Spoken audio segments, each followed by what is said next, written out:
সবচাইতে উঁচু মেহমান, জোরে বলেন সুবহানাল্লাহ। দেখছেন ওই মেয়েটার তাকওয়ার বদৌলতে তাকে আল্লাহ তাআলা কি পরিমাণ প্রতিদান এবং যাজা দিয়েছেন, জোরে বলেন সুবহানাল্লাহ। এই জন্য ভাইয়েরা আমার, হাদিসের মধ্যে আছে একজন মানুষ 5 ওয়াক্ত নামাজ জামাতের সাথে আদায় করলে আল্লাহ রাব্বুল আলামিন বলবেন, ফেরেশতা 5 ওয়াক্ত নামাজের বিনিময়ে যে প্রতিদান, যে সওয়াব তাকে তার বিনিময়ে দেয়া হোক। একজন মানুষ হজ করলে হজের প্রতিদান ফেরেশতার মাধ্যমে দেওয়া হবে। যাকাত দিলে যাকাতের প্রতিদান ফেরেশতার মাধ্যমে দেওয়া হবে। এরকম ভাবে দান সদকা করলে দান সদকার প্রতিদান ফেরেশতার মাধ্যমে দেওয়া হবে। লক্ষ লক্ষ কোটি কোটি ফেরেশতারা সামনে এসে বলবে, আয় আল্লাহ, এই ব্যক্তিটা রমজান মাসে তো রোজাও রাখছে। আল্লাহ বলবে, থাম থাম। আরেকজন ফেরেশতা ডাক দিয়া বলবেন, আয় আল্লাহ, নামাজ পড়ছে, নামাজের প্রতিদান দিয়া দিছেন। যাকাত দিছে, যাকাতের প্রতিদান দিয়া দিছেন। হজ করছে, হজের প্রতিদান দিয়া দিছেন। মসজিদ বানাইছে, মসজিদের প্রতিদান দিয়া দিছেন। মানুষের সাথে ভালো ব্যবহার করছে, ভালো ব্যবহারের প্রতিদান দিয়ে দিচ্ছেন। আয় আল্লাহ, দান সদকা করছে, নেক আমল করছে, সব প্রতিদান আমাদের মাধ্যমে দিয়ে দিচ্ছেন। আয় আল্লাহ, তোমার এই বান্দা তো রোজাও রাখছে। আল্লাহ রাব্বুল আলামিন বলেন, যে বান্দা রোজা রাখছে এই বান্দার প্রতিদান আমি আল্লাহ নিজের হাতের মাধ্যমে দিব। শুধু তাই নয়, অন্যত্র হাদিসের মধ্যে আল্লাহর রাসূল সাল্লাল্লাহু আলাইহি ওয়াসাল্লাম বলেন, আস-সাওমু লি ওয়া আনা আজজি বিহি। আল্লাহ তাআলা পয়গম্বরকে জানায় দেয়, পয়গম্বর, এই রোজা হলো আমার, আর আমি আল্লাহ নিজেই হইলাম রোজাদারের পুরস্কার। জোরে বলেন না সুবহানাল্লাহ। আস-সাওমু লি ওয়া আনা আজজি বিহি। ও পয়গম্বর, আপনি আপনার উম্মতদেরকে জানায় দেন, আস-সাওমু লি ওয়া আনা আজজি বিহি, এই রোজা হলো আমার, আর আমি আল্লাহ নিজে এই রোজাদারের পুরস্কার। জোরে বলেন না সুবহানাল্লাহ। দেখছেন, রোজা একটা অলৌকিক আল্লাহ তাআলার নেয়ামত। সব কিছুর বিনিময়ে আল্লাহ তাআলা ফেরেশতার মাধ্যমে দিয়ে দিবেন। আল্লাহ তাআলা হাদিসে কুদসির মধ্যে বলেন, যে রোজা হলো আমার, আমি নিজ হাতে এই রোজাদারের পুরস্কার দিব। অন্যত্র হাদিসে বলেন, আস-সাওমু লি ওয়া আনা আজজি বিহি, এই রোজা হলো আমার, আর আমি আল্লাহ নিজেই এই রোজাদারের পুরস্কার। জোরে বলেন সুবহানাল্লাহ। তাহলে প্রতিদানটা কি কম না বেশি? শুধু বেশি না অনেক বেশি? ডাক্তার ইউনূস যদি কয়, উজানগমন্দি পশ্চিমপাড়া মসজিদের ইমাম সাহেবের যা কিছু লাগবে সব আমি দিব, আমি নিজে ডাক্তার ইউনূস ইমাম সাহেবের সব, আমার আর কিছু লাগবে? জোরে বলেন। আল্লাহ তাআলা বলেন, এই রোজা হলো আমার, আর আমি আল্লাহ নিজেই রোজাদারের পুরস্কার। জোরে বলেন সুবহানাল্লাহ। কিন্তু কপাল পরা মুসলমান এমন আছে, এখনো সমাজের কিছু মানুষ রোজা রাখতে পারে না। আছে না নাই? কি সমস্যা জানেননি? গ্যাস্ট্রিকের সমস্যা, ডায়াবেটিসের সমস্যা, এই সমস্যা, সেই সমস্যা, মাথা ঘুরুন্টিতে ঘুরে জায়গা, আরো নানান সমস্যা। খাওয়া দাওয়া, ঘুম, ব্যবসা বাণিজ্য, হাট বাজার সব কিছু চলে, কিন্তু মাগার রোজা রাখতে কি হয়? সমস্যা হয়। তবে যদি কেউ বেশি অসুস্থতা হয়, তার জন্য রোজা কি আছে? মাসালা আছে। আল্লাহ তাআলা বুঝার তৌফিক দান করুক। মুহতারাম হাজিরিন, পোলাও চাউল দিয়ে যদি ভাত রান্না হয়, এটা যদি একটু নষ্ট হয়ে যায়, ফানিদা খাওয়ান যাইব? হ্যাঁ, ফানিদা কাঁচামরিচ খাওয়ান যেত না পরে দিন সকালবেলা? কেন? এটা তো সাধারণ চাউলের চাইতে ভালো চাউল। কিন্তু ভালো চাউলটা পচলে কি হয়, এটা দুর্গন্ধ ছুটতে যায়। এটা পানি দা খাওয়ার কি নাই, কথা কন না কে, পানি দা খাওয়ার কি নাই, সুযোগ নাই। আর যদি 40 টাকা কেজির চাউলের বাদ যদি একটু নষ্ট হয়, সকালবেলা পানি দিয়ে খাওয়া সম্ভব না অসম্ভব? জোরে বলেন, আমার কথা মনে হয় বুঝেন নাই, জোরে কর না। কি বুঝছেন? সাধারণ 40 টাকা দামের চাউল নষ্ট হইলে এটা পানি দেয়া মরিচ দিয়ে খাওয়া যায়, কিন্তু 140-50 টাকা কেজি পোলার চাউল নষ্ট হইলে পানি দিয়ে খাওয়া যায়নি? হ্যাঁ, রোজার মধ্যে আবার এগুলি কি কন, বুঝাইবার জন্য বলতেছি। নামাজ, তেলাওয়াত, জিকির, আজকার, দান, সদকা, এগুলা মনে করেন 40 টাকা দামের, এটা একটু নরসার হইলে পানি দিয়ে কি করা যায়, পরের দিন কাঁচামরিচ দিয়ে খাওয়া যাইব। কিন্তু রোজা এমন এক পোলার চাউল, যে পোলার চাউল সামান্য একটু নষ্ট হইলে দুনিয়ার জিন্দিগিতে আমি শুনি নাই মনে হয় যে পানি দিয়া খাওয়া গেছে। মোহতারাম হাজরিন, এই জন্য রোজা অনেক দামি না কম দামি? সবাই বলেন দামি না কম দামি? শুধু দামি না, অনেক দামি, অনেক দামি। এই রোজা অনেক দামি। শুধু সকাল থেকে ভোর থেকে সন্ধ্যা পর্যন্ত যদি কেউ উপোস থাকে, এর নামই কি রোজা? জোরে বলেন। হাদিসের মধ্যে আসছে, এই রোজা সহিহ হওয়ার জন্য, রোজা কবুল হওয়ার জন্য, রোজা সঠিক হওয়ার জন্য, রোজা শুদ্ধ হওয়ার জন্য 6 শর্ত। জোরে বলেন, কয়টা শর্ত? রোজা সহিহ হওয়ার জন্য 6টা শর্ত। 1 নাম্বার শর্ত হলো, যে খাবারটা খাইয়া আমি রোজা রাখতেছি, এই খাবারটা 1 নাম্বার হালাল হতে হবে। জোরে বলেন আল্লাহু আকবার। হালাল খাবার আমাদের মধ্যে নাই। শতকরা 80-85 জন মানুষ হারামের সাথে সংযুক্ত, হারাম কিস্তি লেনদেন সুদ ঘুষের সাথে সংযুক্ত। মোহতারাম হাজরিন, তাইলে রোজা সহিহ হওয়ার জন্য 1 নাম্বার শর্ত কি? হ্যাঁ, জোরে কন। কেউ যদি হারাম খাইয়া কিয়ামত পর্যন্ত রোজা রাখে, আল্লাহর কসম 1 বার, আল্লাহর কসম 2 বার, আল্লাহর কসম 3 বার, কিয়ামত পর্যন্ত রোজা রাখতে পারবে, তার রোজা কোশ্চিন কালেও আল্লাহ তাআলার দরবারে রোজা বলে গণ্য হবে না। 2 নাম্বার শর্ত হলো, জবানের হেফাজত করতে হবে। 2 নাম্বার শর্ত, জবানের হেফাজত করতে হবে।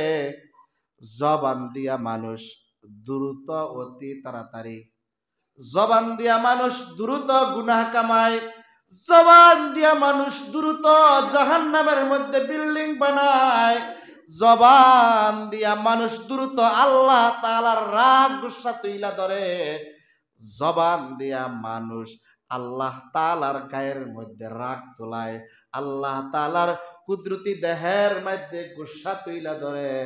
জবান দিয়া যত দ্রুত গুনাহ করা সম্ভব হয়, অন্য কোনো অঙ্গ প্রত্যঙ্গ দিয়া এত দ্রুত গুনাহ করা সম্ভব হয় না। এটা আমার কথা না, হাদিসের কথা। জবান দিয়া যেই পরিমাণ গুনাহ করা সম্ভব, অন্য কোনো অঙ্গ প্রত্যঙ্গ দিয়া সেই পরিমাণ গুনাহ করা, জোরে বলেন, সম্ভব না। জবানের হেফাজত করতে হবে। 2 নাম্বার শর্ত, জবানের হেফাজত করতে হবে। তাফসিরের মধ্যে এত পরিমাণ এক্সাম্পল, উদাহরণ আসছে।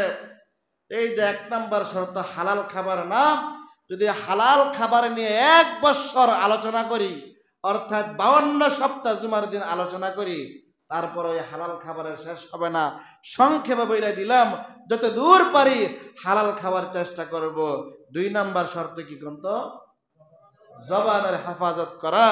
জবান দিয়া মানুষ যত দ্রুত গুনাহ করতে পারে, অন্য কোনো অঙ্গ প্রত্যঙ্গ দিয়া এত দ্রুত গুনাহ করা, জোরে বলেন। জবান দিয়া মানুষ গীবত করে, কি করে? গীবত করে। এর দোষ হ্যার দোষ হ্যার দোষ হ্যার দোষ গিয়া হ্যার কাছে বলে এবং মানুষ আমরা সমাজে আসেনি আর আমরা সমাজে নাই।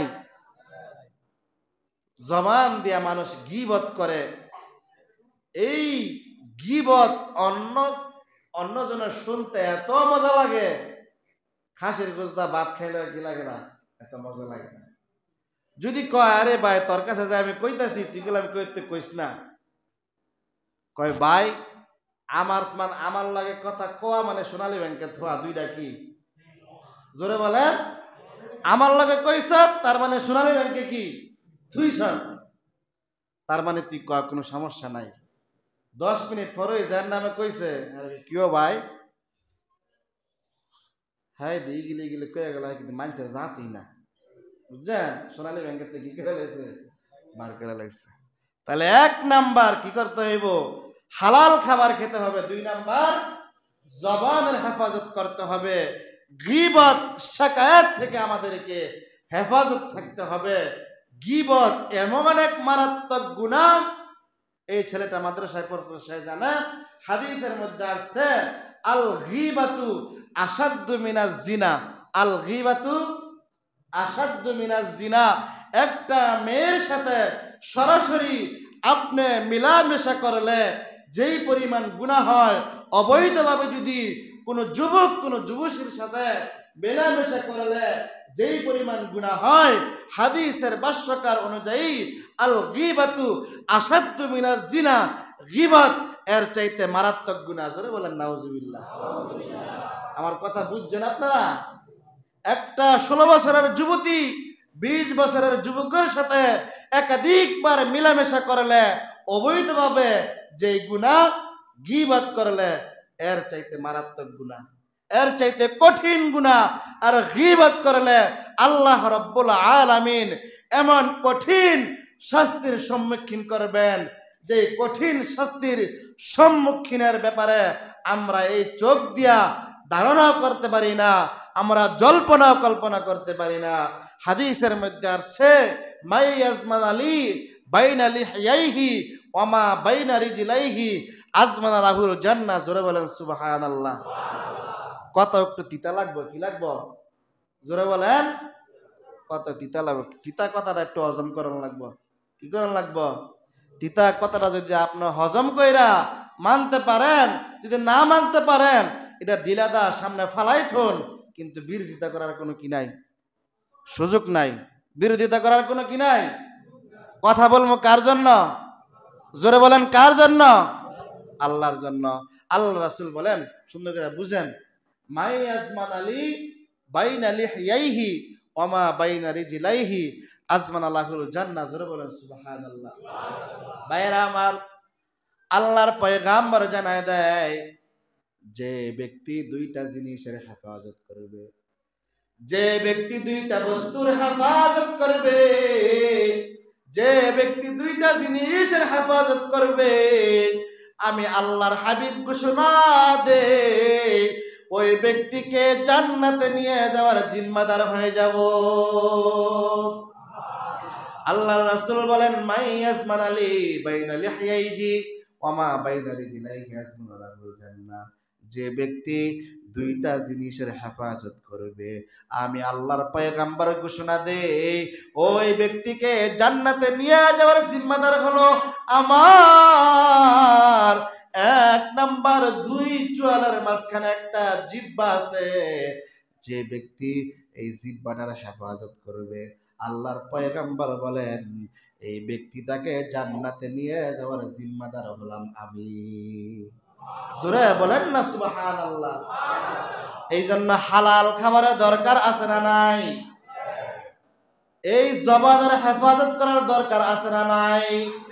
আল্লাহর রাসূল বলেন, যে ব্যক্তি 2টা জিনিসের হেফাজত করবে তাকে জান্নাতে নিয়ে যাওয়ার জিম্মাদার হলাম আমি। 2টার মধ্যে 1 নাম্বার হলো জবানের হেফাজত করা, 2 নাম্বার হলো আমাদের 2 রানের মাঝখানে একটা গোশতের টুকরা আছে, যেটাকে লজ্জাস্থান বলা হয়। ওমা বাইনা রিজলাইহি আজমান লাহুল জান্নাহ। 2 রানের মাঝখানে একটা গোশতের টুকরা আছে, যেটাকে আমরা লজ্জা স্থান বলি। পুরুষ হইলে পুরুষাঙ্গ, স্ত্রী হইলে স্ত্রী অঙ্গ।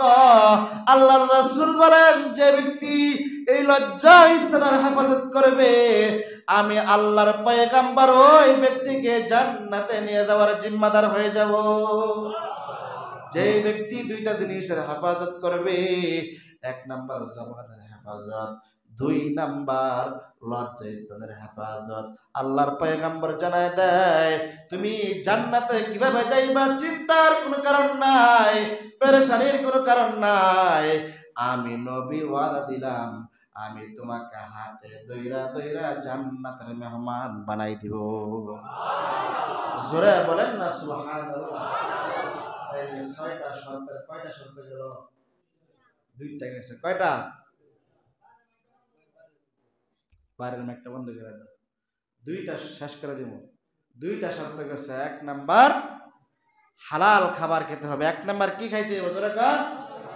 রোজা সহিহ হওয়ার জন্য কয়টা শর্ত?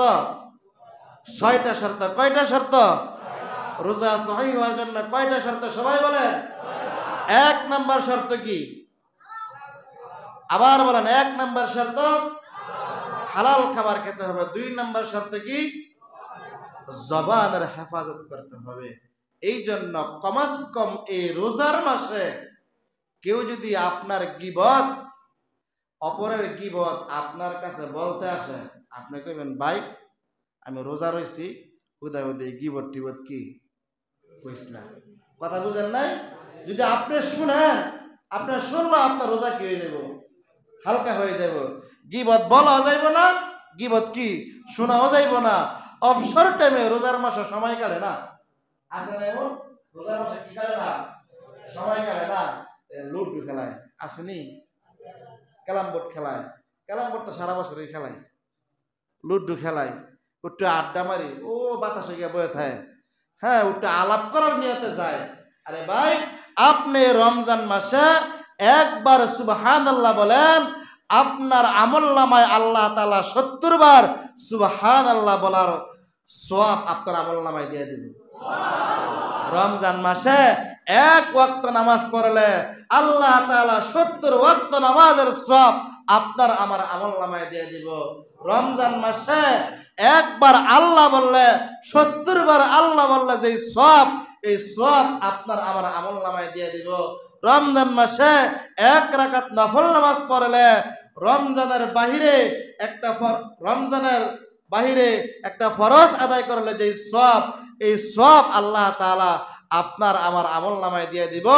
কেউ যদি রমজানে মসজিদে একবার আসে, রমজানের বাহিরে 70 বার আসলে যে সওয়াব, সেই সওয়াব আল্লাহ তাআলা আপনার আমার আমলনামায় দিয়ে দিব। মুহতারাম হাজিরিন, রমজান মাসে যদি একটা নেক আমল করেন, কয় গুণ বাড়ে? হ্যাঁ, 69 গুণ বাড়ে। কেউ যদি রমজান মাসে একটা গালি দেয়, হ্যাঁ আমার কথা বুঝেন নাই মনে হয়, লাভটা নিবেন, লসটা নিতেন না। লাভ নিবেন, লসও তো নেওয়ার লাগবো, এটাই তো ব্যবসা, ঠিক না? এই জন্য সব কামায়ের মৌসুম, এরকম ভাবে আল্লাহ তাআলার রহমত কামায়ের মৌসুম, জাহান্নামের আযাব বন্ধ।